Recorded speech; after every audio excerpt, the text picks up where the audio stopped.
என் பேர் தனலட்சுமி, நான் தூத்துக்குடியில இருந்து வரேன். அதாவது பாத்தீங்கன்னா 2018க்கு முன்னாடி ஸ்டெர்லைட் நடந்துட்டு இருக்கிறதுல நிறைய சிஎஸ்ஆர் மூலியமா நிறைய நலத்திட்டங்கள் வந்து பண்ணாங்க.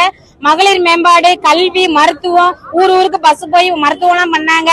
அதுக்கப்புறம் இளைஞர்களுக்கு வந்து வேலைவாய்ப்பு கொடுத்தாங்க.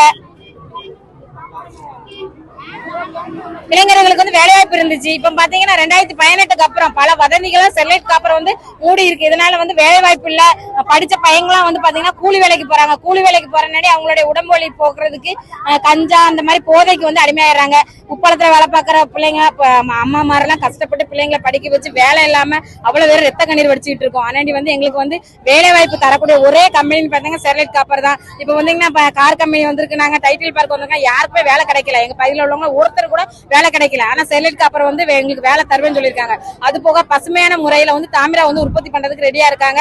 2 நபர் கொண்ட குழு வந்து முதலமைச்சர் ஐயாவை பார்த்து இது திட்ட அறிக்கை கொடுத்திருக்காங்க. அந்த திட்ட அறிக்கை நீங்க வாசித்து பார்த்து அதுல வந்து உண்மையெல்லாம் கண்டறிஞ்சு பசுமையான முறையில பண்ணுவாங்கன்னு சொன்னா நீங்க வந்து சிஓ ஆர்டர் கொடுத்து இந்த ஸ்டெர்லைட் வந்து உடனே திறக்கணும். திறந்தீங்கன்னா வந்தீங்கன்னா தூத்துக்குடியோட வாழ்வாதாரம் வந்து மேம்படும். இளைஞர்களுக்கு வேலை கிடைக்கும், நிறைய நலத்திட்டங்கள் கிடைக்கும். அது போக பாத்தீங்கன்னா இப்ப இருக்க பவர் பிளான்ட் ஆட்டும் கொஞ்சம் திறக்க அனுப்பிச்சிங்கன்னா அந்த சுத்தி உள்ள கிராம மக்களுக்காட்டும் கொஞ்சம் பேருக்கு வேலை கிடைக்கும். அதையும் இந்த நேரத்துல நாங்க பதிவு பண்ணிக்கிறோம். அது போக எங்களுக்கு வந்து யாரு ஆதரவு தரீங்களோ ஸ்டெர்லைட்டை திறப்புன்னு சொல்றீங்களோ அவங்களுக்கு தான் ஓட்டு போடுவோம். இங்க வந்திருக்க மக்களும் அந்த மாதிரி உறுதி எடுக்கிறோம். நாங்களும் அப்படி எடுக்கிறோம், என் குடும்பத்தாரும் அப்படி எடுக்கிறோம். என்னுடைய மகளிர் குழு மக்களும் வந்து அந்த மாதிரி தான் உறுதியான முடிவு எடுத்திருக்கோம்.